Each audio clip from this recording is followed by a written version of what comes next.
How would you like to have an RFID microchip implanted underneath your skin? Or maybe an electronic tattoo that sticks to your arm or your wrist? Every bit as useful and complex as your smartphone. Now, I know it sounds like something futuristic or even something out of a science fiction movie, but guess what? The future is now. And not only does this technology already exist, but it's already being developed and implemented at a rapid and accelerated pace as the technological elite finally begin to bridge the gap between our digital and physical identities.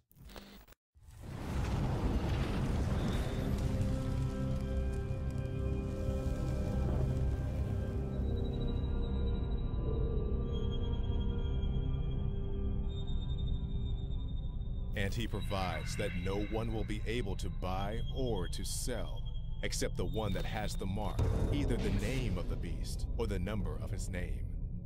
Here is wisdom. Let him who has understanding calculate the number of the beast, for the number is that of a man, and his number is 666. So how close are we to actually having microchips implanted under our skin?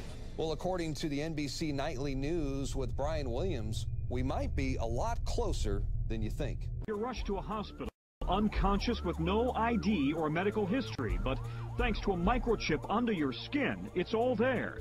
Science fiction 20 years ago, but a biometric reality today. In medical news tonight, a chip the size of a grain of rice could save your life. New microchip technology now makes it possible for the emergency room staff to find out about your medical history at the touch of a computer key. Instead of carrying credit cards or money, we will probably be implanted with chips. And now RFID microchips like this are being injected into humans. I'm sorry, sir, did you just say you would get one implanted in your arm? Absolutely, without a doubt.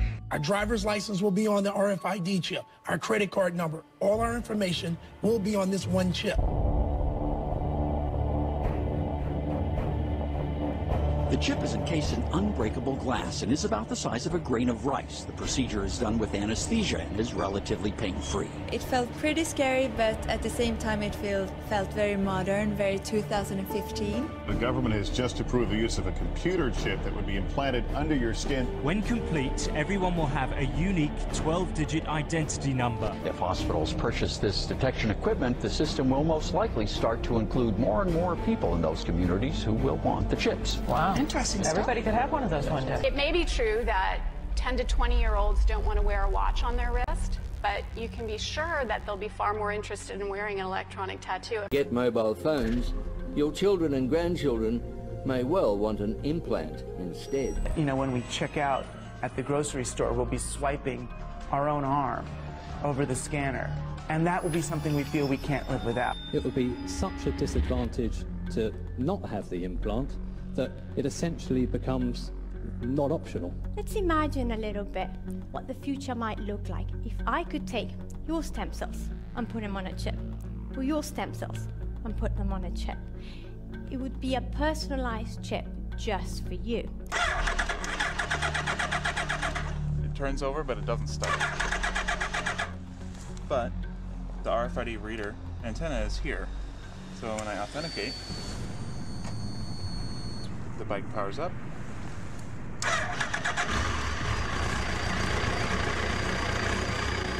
That's it. Imagine if some of these machines could be made so thin, light, and portable that they could be attached right to the surface of your skin and go wherever you go. Very sophisticated device functionality sitting on my skin. Welcome to the future, specifically the checkpoint of the future. It is envisaged that the passenger will be able to flow through the security checkpoint without interruption.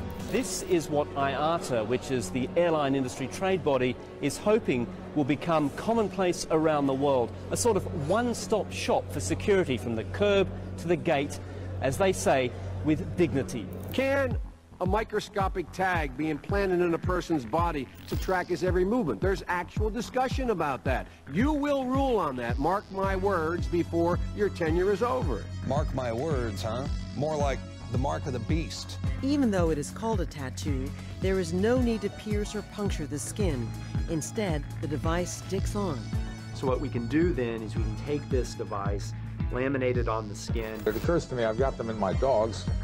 Why wouldn't I have them in small children too? There are also several products available to keep track of children. Many of them act as emergency cell phones and tracking devices, with some even able to display on a map the places your child has visited. To think something so small can connect you to everything that matters. Because I'm in love with my kids' kids. Because my car lost control while driving. Because now I'm looking out for both of us.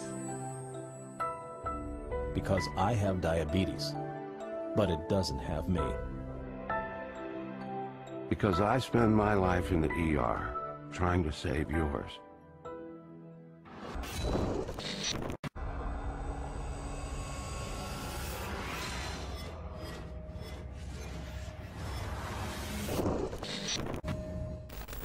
We are now joined by Brandon Gallups from the Freedom Friday radio show. And Brandon, you are a Christian and a biblical scholar. And I wanted to get your take on all this. We see this emerging technology that's on the rise right now. Do you think we are seeing the beginnings of the mark of the beast? Darren, yes, as you said, brother, I am a Christian unashamedly, and I base my life and my views of the world on a biblical worldview. I compare everything against Scripture. And, you know, I'm not one to dogmatically say that absolutely the mark of the beast has arrived on the scene. But with the technologies that we're seeing, the RFID, people willingly getting implanted, and a push even in some places for maybe some forced implants very soon, I do think that that is right around the corner, brother. We could very well be on the horizon of that. Well, see, what's kind of scary to me is we're starting to see a trend, and it's a familiar trend. And that is these executives from these technical corporate giants, if you will, the revolving door, once again, between these high-tech executives and positions in the federal government. For example, Tommy Thompson, he is the former Secretary of Health and Human Services, and he is now on the board with biochips Corporation. And he is out there actively lobbying for the microchip implant. I'm sorry, sir. Did you just say you would get one implanted in your arm? Absolutely, without a doubt. Okay. Tommy Thompson, former Health and Human Services Secretary. Scott Silverman, Chairman and CEO of Applied Digital. Don't forget to vote in our Squawk Back question. Would you implant or have implanted an RFID chip? They slide it under your skin of your arm. You don't even know it's there. Then there's the former director of DARPA, who is now a Google executive. Her name is Regina Dugan, and I tell you what, she's about as creepy as it gets. She's out there promoting smart tattoos and ingestible biochips that are already approved by the FDA, by the way. And she's telling a very young audience that this technology will give you superpowers. What do you think, Brandon? Do you think that an RFID chip will give you superpowers? Well, it certainly may at some point give you the power to buy and sell, yeah. But I don't think that it will give you superpowers. Absolutely not. And you know, Darren, when we compare this to Scripture and we look and see, you know, particularly Revelation 13, talking about that the whole world will have this system and that you will have it to be able to buy and sell. This system, this RFID system, is the first technology that we have seen that provides that ability. Now, again, I'm not saying dogmatically this is that, but it certainly has the ability to become that very quickly. Not only that, but they're already planning. I know the United States and Europe, they've already got it in the works where you're not going to be able to travel unless you have some kind of biometric ID. And what do you think about that? I mean, what they're saying, and we're going to show here in a second, where a CNN reporter, he says that you'll finally be able to travel with dignity. Welcome to the future, specifically the checkpoint of the future. This is what IATA, which is the airline industry trade body, is hoping will become commonplace around the world. A sort of one-stop shop for security from the curb to the gate, as they say, with dignity. It is envisaged that the passenger will be able to flow through the security checkpoint without interruption, unless the advanced technology identifies a potential threat. There is expected to be little or no wait time as a result of the enhanced speed at which screening can occur.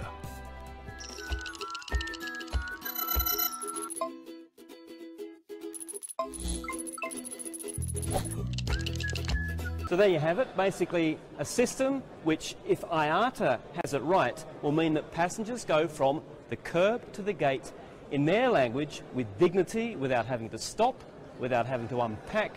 Now, do you think it's going to be dignified to have an implantable RFID chip? No, absolutely not. It certainly won't be dignified, and I won't be traveling. But think about this also, Darren, when we go back to Scripture and it talks about it by their right hand or on their foreheads. You know, obviously John, who saw this vision, lived over 2,000 years ago, and he was using the best language he had to describe what he was being shown. Sure. So, listen, the forehead, the biometric ID, that could be as simple as a retina scan.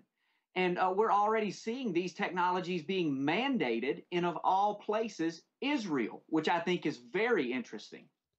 Well, and they're also, you know, they're subjecting children to this. I've got an article right here from the Associated Press, right, where it's talking about tracking school children through the Head Start program. So picture this. You have Tommy, young Tommy, he's about 11 years old. When he gets out of school, he gets on the bus, they have him wearing an electronic bracelet, right?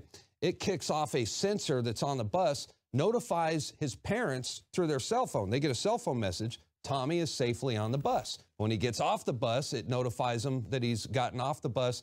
And then even when he enters the house, they are notified. If these kids are raised like this, it's going to be an easy transition for them when they're finally told, listen, the bracelet comes off. Now you get the RFID chip implant. What are your thoughts on that? I think you are 100% correct, Darren, because just think about this. Everything that we see that we now realize is evil, going back, you know, the Patriot Act, all of the NSA spying and everything. Listen, that was sold to us as we need this for safety. And of course, why not appeal to our emotions about the most precious thing on earth to us, our children? Well, technology is definitely a double-edged sword because I could see there's a lot of advantages. Yeah, I would like to know where my children are and that sort of thing. And if they're ever to get lost, it would be nice to be able to track them. So they're definitely going to sell it that way. Well, I tell you what, if you think the federal government is not going to utilize this technology to track its own citizens, think again. Here's Attorney General Eric Holder talking about a conversation he had with Vice President Joe Biden about mandatory electronic bracelets for gun owners. Vice President Biden and I had a meeting with a group of technology people and talked about how guns can be made more safe by making them either through fingerprint identification, the gun talks to a bracelet or something that you might wear, how guns can be used only by the person who is lawfully in possession of the weapon. And here's another very alarming clip from then Senator Joe Biden before he became vice president. And this was during the confirmation hearings for Supreme Court Justice John Roberts. Biden tells Roberts that he will have to rule on implantable microchips during his tenure. And we'll be faced with equally consequential decisions in the 21st century. Can a microscopic tag be implanted in a person's body to track his every movement? There's actual discussion about that. You will rule on that, mark my words, before your tenure is over. Can brain scans be used to determine whether a person is inclined toward criminality or violent behavior? You will rule on that. So even from a Christian perspective, obviously, we wouldn't want to get the mark because, well, according to the Bible, your eternity depends on whether you take the mark or not. But also, I would imagine it would be an Orwellian nightmare as well. We're talking about a dystopian future, but an Orwellian future where Big Brother and the government monitors every single thing you do. Do you think that that's something that we should be concerned about?